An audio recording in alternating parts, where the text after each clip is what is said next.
Maaf ya Pak Pendeta. Ta'ala.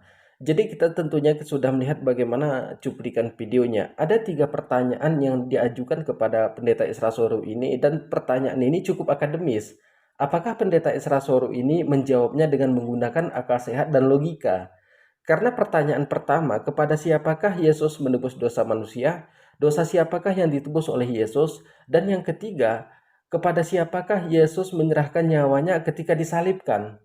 Jadi pertanyaannya cukup akademis dan kita berharap agar Pendeta Isra Soru ini menjawab menggunakan akal sehat dan logika. Jadi kepada teman-teman di sini jangan kemana-mana dulu, silahkan tonton sampai selesai agar kita tidak gagal paham. Tapi sebelum kita lanjutkan, silahkan didukung channel ini dengan cara tekan tombol subscribe-nya, bunyikan tanda loncengnya kalau kami upload video baru agar teman-teman di sini dan sahabat muslim tidak ketinggalan. Bertobat tidak boleh meminta ampun kepada Tuhannya. Karena kalau mereka itu meminta ampun kepada Tuhannya, maka mereka itu akan mengalami kematian dan masuk neraka.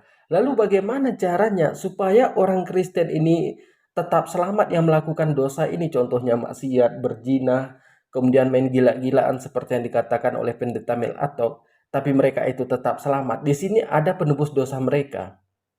Yang pertanyaan kita adalah, apakah Yesus itu pernah mengatakan kalau dia itu penebus dosa? Pendeta Isra Soru ini mengatakan, kalau orang Kristen melakukan dosa, kemudian dia itu mau membayar hutang dosanya kepada Tuhan, maka dia itu tetap tidak masuk surga, dia itu tetap masuk neraka. Makanya di sini saya bilang, yang murtad pasti akan nyesal. Jadi di sini juga Pendeta Isra Soru nanti akan menjelaskan kenapa Yesus itu dikatakan sebagai penebus dosa. Apakah pernah Yesus itu mengatakan bahwa dia itu turun ke bumi ini untuk menebus dosa orang Kristen? Jadi kepada teman-teman, ini penjelasan inti dari Pendeta Isra Soru ini, supaya teman-teman juga tahu kenapa Yesus itu dikatakan sebagai penebus dosa. Jangan kemana-mana dulu, tetap nonton sampai selesai agar kita Pihak lain.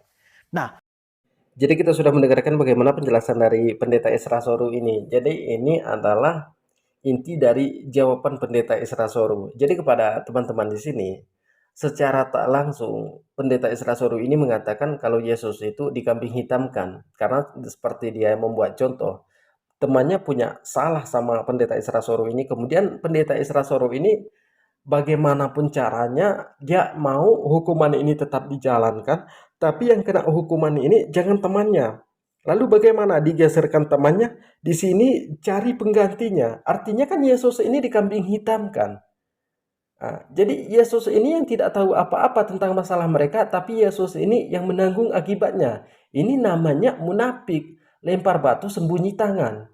Jadi Yesus yang tidak tahu pokok permasalahannya, tapi Yesus dikambing hitamkan. Kan seperti itu penjelasan dari Pendeta Isra Soru ini. Jadi jangan diherankan kalau mereka itu sering mencaci maki kita, sering memfitnah Rasulullah SAW, sering melecehkan ayat-ayat Al-Quran, padahal ayatnya itu sangat banyak kesalahan di dalam Alkitab. Dan saya bisa buktikan kalau para pendeta itu mau berdialog dengan saya. Jadi kepada teman-teman mungkin cukup sekian, semoga ada manfaatnya. Assalamualaikum warahmatullahi wabarakatuh.